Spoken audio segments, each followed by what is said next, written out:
ये तो मात्र टेलर है, पिक्चर तो आने वाले समय में हम लोग आपको दिखाएंगे। इस देश में कुत्ते, बिल्ली, बकरी, गाय, गधे, घोड़े की भी इज्जत है, उनकी भी सम्मान है, लेकिन गरीबों का, और गरीबों में भी दलित, पिछड़े, आदिवासियों का, उनकी बच्चियों की इज्जत का कोई मोल नहीं है। आप ये जानते हैं कि हमारे संतों, गुरुओं, महान पुरुषों ने अपने बच्चों का बलिदान देके इस देश में संविधान के रूप में एक जीवित ग्रंथ हमें दिया, जो संविधान अंतिम व्यक्ति को भी सम्मान का जीवन दिलाने की बात करता है। लेकिन सम्मानित साथियों, आज जब हम आकलन करते हैं, चिंतन करते हैं, तो हमें यह महसूस होता है कि देश संविधान से नहीं चल रहा है।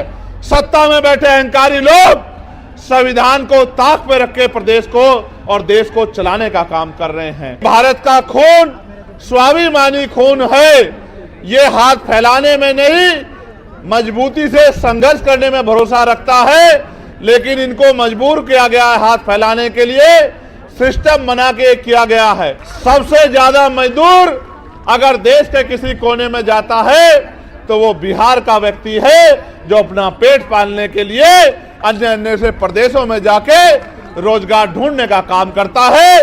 ये इन 15-15 साल चली निकम्मी सरकारों की देन है। मैं आपको बहुत बड़ी गारंटी तो नहीं देता, क्योंकि इस गारंटी का काम तो देश के प्रधानमंत्री ने ले रखा है। वो तो इतनी गारंटी देते हैं कि इनकी गारंटी में कमजोर वर्गों के जीवन की गारंटी भी पीछे चली गई है। इसलिए मैं आपको एक ही गारंटी दे सकता हूं कि रोटी, कपड़ा, मकान, पीने के लिए साफ पानी, पहनने के लिए अच्छे कपड़े, अच्छी शिक्षा, अच्छी चिकित्सा और नौजवानों को, पढ़े लिखे नौजवानों को रोजगार, ये बहुत कोई बड़ा काम नहीं है। मैं आपको गारंटी देता हूं, अगर 1 साल के अंदर ये काम करके नहीं दिखाया तो जो आप कहोगे वो बात हम लोग स्वीकार कर लेंगे। आज हम सब लोग एक विशेष उद्देश्य के लिए पटना में इकट्ठा हुए हैं, और जब मैं यहां आया और जिस तरह का प्यार, जिस तरह की संख्या मैंने आपकी देखी, तो मेरा विश्वास मजबूत हुआ कि समाधान सुनिश्चित है। आपकी समस्याओं का समाधान आने वाले कल में सुनिश्चित है, क्योंकि जब जब आप अपनी समस्याओं के लिए ईमानदारी से काम करोगे और समस्या का हल ढूंढने का प्रयास करोगे, तो क्योंकि भारत में लोकतांत्रिक व्यवस्था है और बिहार तो लोकतंत्र के जननायकों में से बड़े बड़े नेता जिन्होंने बिहार में जन्म लिया, ये क्रांतिकारी धरती है। यहाँ की समस्याओं का हल तो बहुत जल्द सुनिश्चित हो जाएगा। आज आपका जुटा ये जनसमूह इस बात की गवाही दे रहा है कि आने वाला कल कमजोरों का, गरीबों का, दलितों का, पिछड़ों का, आदिवासियों का, मुसलमानों का, अन्य धार्मिक अल्पसंख्यकों का और हर जातियों के गरीब लोगों का है। ऐसा विश्वास मेरा आज आपकी संख्या के आधार पर यहां मजबूत हो रहा है। मैंने बहुत सारी समस्या आपकी सुनी, वक्ताओं के माध्यम से मंच पे मैंने बहुत सारी समस्याओं को जाना, और एक बहुत बड़ी संख्या यहां माताओं बहनों की भी है, जो बड़े लंबे समय से जिम्मेदारी से इस मंच की तरफ देख रही हैं। बहुत बड़ी संख्या में नौजवान और जिम्मेदार लोग भी पहुंचे हैं। हालांकि आप भी जानते हैं कि पहले रैली 1 तारीख को होनी थी, लेकिन प्रशासन और सरकार द्वारा परमिशन नहीं दी गई और 1 तारीख के कार्यक्रम को आगे बढ़ा के 8 तारीख को करना पड़ा। शायद सरकार की ये मंशा रही होगी कि जब 1 तारीख को कार्यक्रम नहीं होगा तो 8 तारीख का कार्यक्रम फेल हो जाएगा। लेकिन मैं ये समझता हूं कि वो आपकी शक्ति से अनभिज्ञ हैं, उनको आपके संघर्ष की जानकारी नहीं है, इसलिए उनको ऐसा लगा कि अगर एक की जगह कार्यक्रम किसी अन्य तिथि में होगा तो कार्यक्रम सफल नहीं होगा। मैं मुख्यमंत्री जी को ये कहना चाहता हूं कि ये तो मात्र टेलर है, पिक्चर तो आने वाले समय में हम लोग आपको दिखाएंगे। सम्मानित साथियों, ये देश 15 अगस्त 1947 को आजाद हुआ है। 14 अगस्त 1947 को हम लोग इस देश में ब्रिटिश हुकूमत के अधीन थे। ब्रिटिश हुकूमत के अधीन होने के कारण इस देश में बहुत सारे हक अधिकार हक वंचित समाज के लोगों को नहीं थे। यहां तक कि इस देश में सदियों से चली आ रही कुप्रथाएं भी थी, जिनमें विधवा विवाह न होना, बाल विवाह होना, महिलाओं को सती प्रथा जैसी कुरीतियों का सामना करना और भी ऐसी बहुत सारी कुरीतियां और प्रतिबंध लगा के हक वंचित समाज के लोगों को गरीबी, बेबसी, लाचारी और जुर्म जाति का जीवन जीने के लिए मजबूर किया गया था। ये बात मैंने आपको इसलिए बताई कि आज भी आपकी समस्याओं में ये समस्याएं प्रमुख हैं कि रोटी, कपड़ा, मकान जो बुनियादी जरूरत है, खाने के लिए रोटी, पहनने के लिए कपड़ा, सर ढकने के लिए छत, पीने के लिए साफ पानी और आत्म सम्मान का जीवन, ये बुनियादी जरूरतें हैं। 75 साल की आजादी के बाद भी आज तक सरकारें अंतिम व्यक्ति को रोटी, कपड़ा, मकान, अच्छे कपड़े और पीने के लिए पानी की व्यवस्था कराने में कामयाब नहीं हो पाई। ये इस लोकतंत्र का सबसे बड़ा फेलियर है। जो काम आजादी के 10 सालों के अंदर हो जाना चाहिए था, वो काम आजादी के 75 सालों के बाद भी नहीं हुआ है। इसका उदाहरण ये है कि देश के प्रधानमंत्री कहते हैं कि हम 80 करोड़ लोगों को मुफ्त में राशन देते हैं। अगर इस देश में लोगों की जेब में पैसा होता, वो गरीबी के जीवन से निकल पाते, तो 80 करोड़ लोगों को मुफ्त में राशन नहीं देना पड़ता। क्योंकि भारत का खून स्वाभिमानी खून है। ये हाथ फैलाने में नहीं, मजबूती से संघर्ष करने में भरोसा रखता है, लेकिन इनको मजबूर किया गया है हाथ फैलाने के लिए, सिस्टम बना के किया गया है। मैं इसलिए आपसे कह रहा हूं और मैं तर्क के साथ आपको कहना चाहता हूं, मीडिया भी इस बात को दिखाएगा कि भारत के साथ साथ कई ऐसे अन्य कंट्रियां भी हैं, कई ऐसे देश भी हैं जो भारत के समकालिक या भारत के बाद आजाद हुए, और आज उन देशों में जाके देखोगे तो आपको एहसास होगा कि वो भारत से लगभग 50 साल आगे चल रहे हैं। जब एक समय पे आजाद हुए देश, अगर बहुत दूर ना जाके यही चाइना को देखा जाए, भारत की इकोनॉमी, यहां के नेतागण 5 ट्रिलियन बनाने की बात करते हैं। अगर हम चाइना की इकोनॉमी से उसकी तुलना करें तो हम 1/4 पर भी नहीं पहुंच पाए हैं। एक समय में आजाद हुए देशों में इतना अलग अलग तरह का आर्थिक गैर बराबरी का जो उदाहरण मिलता है, ये इस बात का उदाहरण है कि आज भी इस देश का अंतिम व्यक्ति बुनियादी सुविधाओं से वंचित है। और मुझे कहने में कोई परहेज नहीं है कि इनमें भी दलित, आदिवासी और पिछड़े वर्ग के लोगों के हाल बहुत बुरे हैं। आज भी हमारी बहनों को घर चलाने के लिए कोयलों पे काम करना पड़ता है, भट्टों पे काम करना पड़ता है, दूसरों के जमींदारों के खेतों में काम करना पड़ता है, सर पे ईंटें उठानी पड़ती है।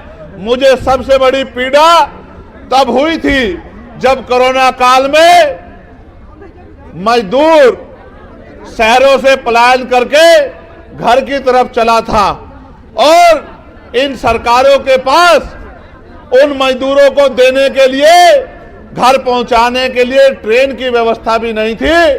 इस मेरे परिवार ने जो दूसरों के महल बनाता है, घर बनाता है, बिल्डिंग बनाता है, कंपनी बनाता है, इन अमीरों के पास कोरोना काल में इन गरीबों को का पेट भरने के लिए रोटी की व्यवस्था भी नहीं थी।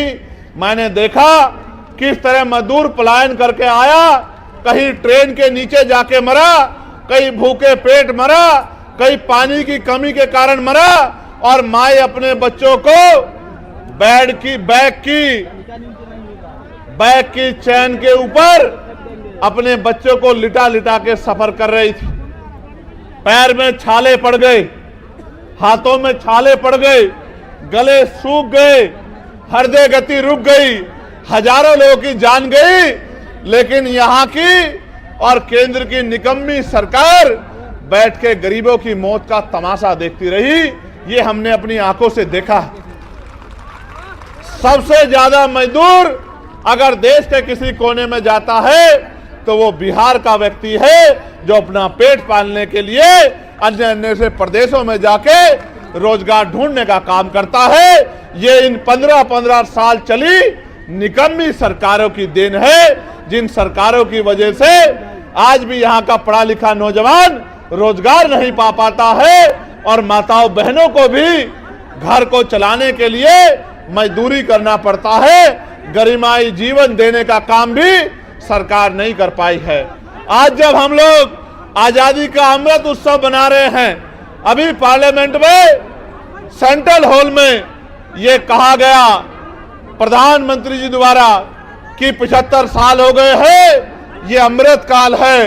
ये कैसा अमृत काल है जहां एनसीआरबी का डाटा ये कहता है कि रोज महिलाओं के शरीर की धज्जियां उड़ाई जाती है, सामूहिक बलात्कार होते हैं, महिलाओं को तेजाब से नहलाया जाता है, महिलाओं की अस्मत को रोना जाता है, महिलाओं को दफ्तरों में और दफ्तरों के बाहर और गांव में सामंती व्यवस्था के आगे अपने आत्मसम्मान की रक्षा वो नहीं कर पाती। ये भी हमारे सामने ही है। और व्यवस्था कहती है कि भारत एक ऐसा देश है जहां महिलाओं को पूजा जाता है। मेरे बराबर में मीडिया की बहनें खड़ी हैं, नीचे महिलाएं जो पुलिस की नौकरी कर रही हैं वो बहनें भी खड़ी हैं। कभी उनके मन से भी पूछ के देखना कि रात को 10-11 बजे क्या वो बिहार में या उत्तर प्रदेश में या देश के किसी भी प्रदेश में क्या ईमानदारी से निकल सकती हैं? सच ये है वो अकेले तो छोड़िए, वो परिवार के साथ भी आज नहीं निकल सकती है। ऐसी ऐसी घटनाएं सामने आती है कि हृदय कांप जाता है। और कुर्सी में बैठे नेता और उनके चाटुकार अधिकारी ऐसी ऐसी घटनाओं पे आंखें बंद कर लेते हैं। जब मैं बिहार के साथियों से बात करता हूं तो पता लगता है 13 साल की बच्ची का रेप हुआ, 12 साल की बच्ची का रेप हुआ, 15 साल की बच्ची गायब हो गई, 2 सगी बहनें गायब हो गई, कहीं मार के 2 बहनों को लटका दिया गया। तो ऐसा महसूस होता है कि इस देश में गरीबों का, और गरीबों में भी दलित पिछड़े आदिवासियों का, उनकी बच्चियों की इज्जत का कोई मोल नहीं है। यहाँ इस देश में कुत्ते, बिल्ली, बकरी, गाय, गधे, घोड़े की भी इज्जत है, उनका भी सम्मान है, लेकिन इंसानों का सम्मान नहीं है। तो ये महसूस होता है कि ये सरकारें किसका काम कर रही हैं? क्या ये गरीबों का काम कर रही हैं या ये अमीरों का काम कर रही हैं? यहाँ हमारे सेना में घोर जातिवाद और अपमान का सामना करने वाले हमारे साथी भी यहाँ मौजूद हैं, जो लंबे समय से इस गैर बराबरी और इस अन्याय के खिलाफ लड़ रहे हैं। लेकिन मुझे बड़े कष्ट के साथ कहना पड़ रहा है कि ये सत्ता के पास भी गए और विपक्ष के बड़े बड़े नेताओं के पास भी गए, लेकिन इनकी समस्या का समाधान सरकार नहीं कर पा रही है। इसका मतलब सरकार नहीं चाहती कि सेना के साथियों के तिरंगे को उठाने वाले साथियों का सम्मान होना चाहिए। सम्मानित साथियों, मैं किस किस की पीड़ा आपके सामने रखूं? मैं तो ये समझता हूं आज नहीं तो कल इस देश के नौजवान को अपने गरिमामय जीवन के लिए संघर्ष करने के लिए खड़ा होना पड़ेगा। और जब तक इस देश का नौजवान और इस देश में भी बिहार का नौजवान अपने पैरों पे खड़ा होके इस जुल्म जाति, गरीबी, बेबसी, लाचारी की बेड़ियों को काटने का काम नहीं करेगा, तब तक इन सत्ता में बैठे फर्जी मसीहाओं के जरिए आपकी जिंदगी बदलने वाली नहीं। सम्मानित साथियों, आप ये जानते हैं कि हमारे संतों, गुरुओं, महान पुरुषों ने अपने बच्चों का बलिदान देके इस देश में संविधान के रूप में एक इतनी बड़ी शक्ति हमें दी, एक जीवित ग्रंथ हमें दिया जो संविधान अंतिम व्यक्ति को भी सम्मान का जीवन दिलाने की बात करता है, जो अंतिम व्यक्ति को भी गारंटी देता है रोटी, कपड़ा, मकान की, जो महिलाओं को भी पुरुषों के बराबर मुख्य धारा में खड़े होके सम्मान का जीवन देने की गारंटी देता है। लेकिन सम्मानित साथियों, आज जब हम आकलन करते हैं, चिंतन करते हैं, तो हमें ये महसूस होता है कि देश संविधान से नहीं चल रहा है। सत्ता में बैठे अहंकारी लोग संविधान को ताक पे रख के प्रदेश को और देश को चलाने का काम कर रहे हैं। नौजवान परेशान है, किसान परेशान है, सेना का जवान परेशान है, होमगार्ड के भाई परेशान है, चौकीदार परेशान है, महिलाएं परेशान हैं, ममता बहनें परेशान हैं। और अगर कोई परेशान नहीं है तो वो आपके राजभवन में और आपके विधानसभा में बैठे आपके नेता जो मोटी मोटी तनख्वाह लेके अपना और अपने बच्चों का ध्यान रखते हैं, अपने बच्चों को विदेशों में पढ़ाते हैं, अपने बच्चों का इलाज प्राइवेट हॉस्पिटल में कराते हैं और गरीब जनता को जुमला बोल बोल के बेवकूफ बनाने का काम करते हैं। मैंने पार्लियामेंट में अंतिम व्यक्ति के आवाज उठाने का काम किया, चाहे होमगार्ड के भाइयों की समस्या हो, चाहे चौकीदार भाइयों की समस्या हो, चाहे आशा आंगनबाड़ी बहनों की समस्या हो, मैंने सभी के लिए लड़ने का काम किया। पार्लियामेंट में मैंने ये कहा कि इस देश को अगर आगे बढ़ाना है तो इस देश में सबसे पहले ये जो शिक्षा का बाजारीकरण किया गया है, इस बाजारीकरण के जरिए जहां महंगी शिक्षा एक तरफ है जहां अमीर के बच्चे पढ़ते हैं और एक तरफ सरकारी शिक्षा है जहां गरीब के बच्चे पढ़ते हैं, इस भेदभाव को खत्म करना होगा। और प्रधानमंत्री, राष्ट्रपति से लेके मुख्यमंत्री, विधायक, सांसद और क्लास 1 के अधिकारी से लेके 4th क्लास के कर्मचारी तक के बच्चों का, गांव के सरपंच से लेके और विधायक, MP सबके बच्चों का की पढ़ाई सरकारी स्कूल में होनी चाहिए, जहां किसान का बच्चा बैठ के पढ़ता है, जहां मजदूर का बच्चा बैठ के पढ़ता है, उसी टेबल पे मंत्री, विधायक, सांसद, मुख्यमंत्री, राज्यपाल का बच्चा भी पढ़ना चाहिए। तब जाकर जब DM का बच्चा उसी कुर्सी पे क्लास में बैठा होगा, जब SP का बच्चा उसी क्लास में बैठा होगा और आपके मेरे गरीब परिवार का बच्चा भी उसी क्लास में बैठा होगा, एक समान शिक्षा मिलेगी, तब जाके शिक्षा के दरवाजे परमानेंट के लिए गरीबों के लिए खुल जाएंगे और ये गरीब अमीरों को पछाड़ के अपनी गरीबी की बेड़ियां काटने का काम करेंगे। जब मैंने ये आवाज उठाई तो सत्ता में बैठे लोगों को बड़ी तकलीफ हुई। जब मैंने ये आवाज उठाई तो सत्ता में बैठे लोगों को बड़ी तकलीफ हुई। वो तकलीफ इसलिए हुई कि जब मैंने प्राइवेट स्कूलों पे उनको बंद करने की बात की तो जिन नेताओं ने प्राइवेट स्कूल खोले हैं उनको लगा चंद्रशेखर तो उनके रोजगार को बंद करवा देगा। मैं ये कह रहा हूं, नेताओं का रोजगार बंद होता हो तो हो जाए, गरीब के बच्चों के आगे बढ़ने का रास्ता बंद नहीं होना चाहिए। क्योंकि बाबा साहब अंबेडकर ने कहा था कि शिक्षा शेरनी का दूध है, जो पिएगा वो दहाड़ेगा। आज अगर मैं अपनी बात को रख रहा हूं तो इसी शिक्षा की वजह से रख रहा हूं कि मुझे शिक्षित होने का मौका मिला है और मैं लोगों की समस्या को समझ सकता हूं और सरकार को समझा सकता हूं। पार्लियामेंट में कि अगर इस देश को बदलाव करना है तो हेल्थ पॉलिसी में सुधार की जरूरत है।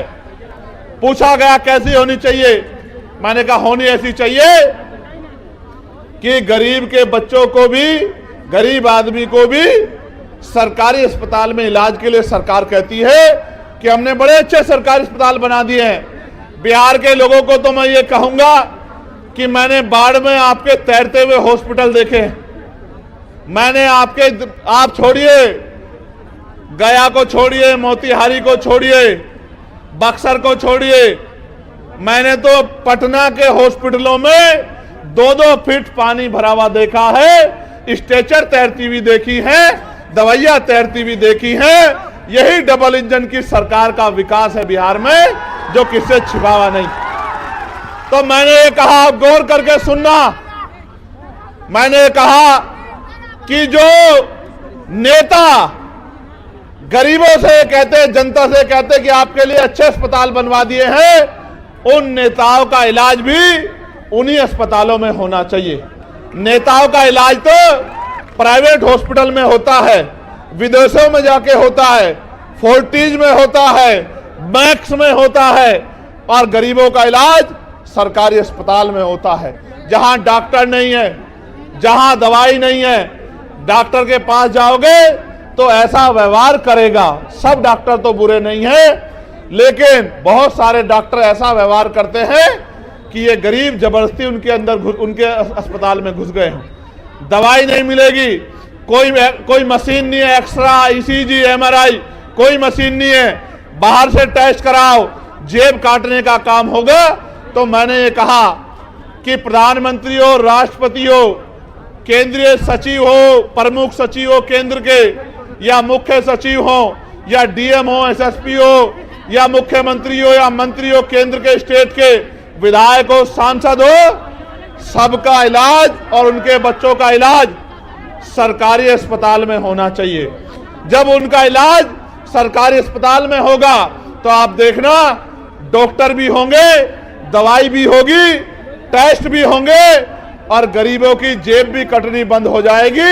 ये बात मैंने पार्लियामेंट में रखी। सम्मानित साथियों, मैं लगातार बिहार को संघर्ष करते देख रहा हूं, बहुत सारी समस्याएं मेरे सामने रखी हैं।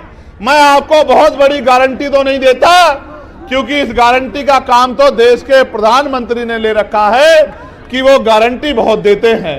वो तो इतनी गारंटी देते हैं कि इनकी गारंटी में कमजोर वर्गों के जीवन की गारंटी भी पीछे चली गई है।